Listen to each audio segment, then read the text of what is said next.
Laporan Best Practice Marwiyah. SMA N8 Kota Jambi, mahasiswa PPG Universitas Sultan Ageng Tirtayasa tahun 2023-2024. Dengan judul meningkatkan literasi numerasi peserta didik kelas 10-2 dengan pembelajaran Problem Based Learning atau PBL di SMA Negeri 8 Kota Jambi. Dengan situasi untuk mengatasi masalah literasi numerasi peserta didik, yaitu dengan Problem Based Learning atau PBL. Nilai asesmen di SMA Negeri 8 Kota Jambi mengalami peningkatan dan juga ketika PPL 1 dan PPL 2 dengan model pembelajaran Problem Based Learning, peserta didik termotivasi untuk belajar. Adapun tantangannya, 1. Membuat soal literasi numerasi di LKPD. Yang kedua, menyusun RPP Problem Based Learning yang baik supaya sesuai dengan tujuan dan sintak dari PBL itu sendiri, sehingga proses belajar bisa berjalan dengan baik. Dan yang ketiga, membuat tes soal literasi numerasi. Dan yang terakhir yaitu peserta didik masih belum baik dalam kemampuan soal literasi numerasi.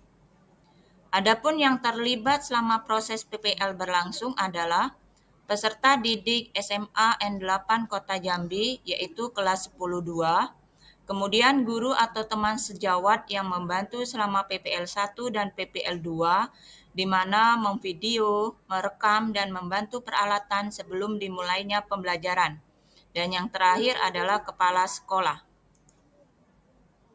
Untuk aksi, tahapan model pembelajaran Problem Based Learning atau PBL adalah yang pertama, peserta didik diberi permasalahan oleh guru atau permasalahan diungkapkan dari pengalaman peserta didik.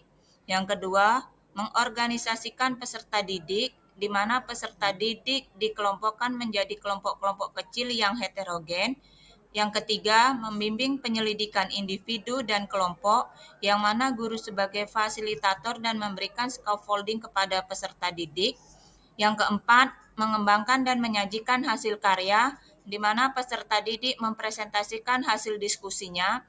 Dan yang terakhir, menganalisis dan mengevaluasi proses pemecahan masalah.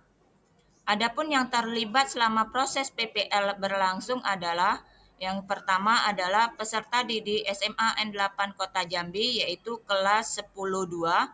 Kemudian guru atau teman sejawat yang membantu selama PPL 1 dan PPL 2, di mana mengvideo, merekam, dan membantu peralatan sebelum dimulainya pembelajaran. Dan yang terakhir adalah kepala sekolah.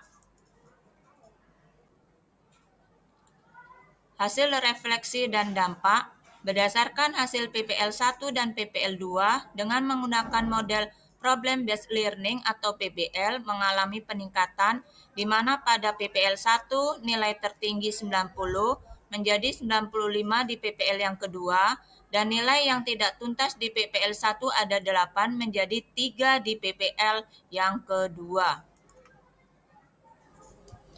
Untuk tabel 1, nilai literasi numerasi peserta didik bisa dilihat di situ tabelnya.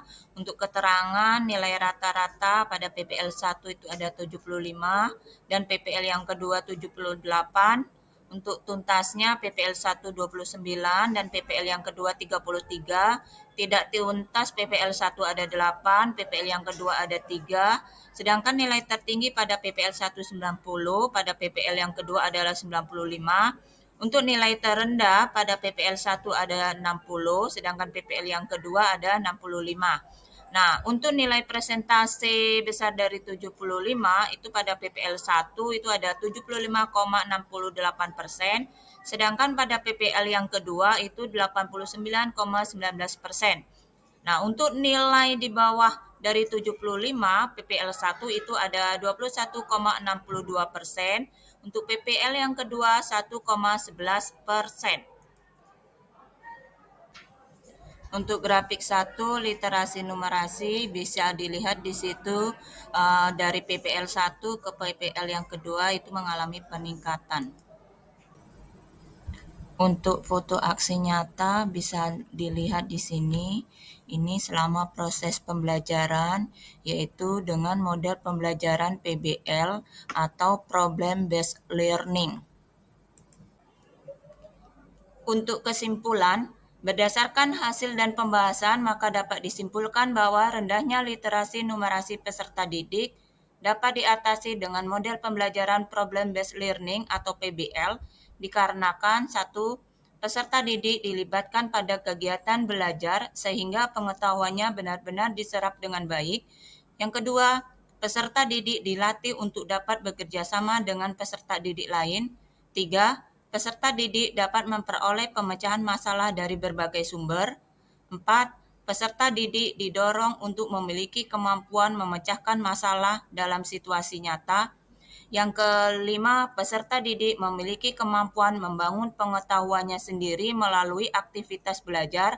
Dan yang terakhir, pembelajaran berfokus pada masalah, sehingga materi yang tidak ada hubungan tidak perlu saat itu dipelajari oleh peserta didik. Hal ini mengurangi beban peserta didik untuk menghafal atau menyimpan informasi. Terima kasih. Terima kasih.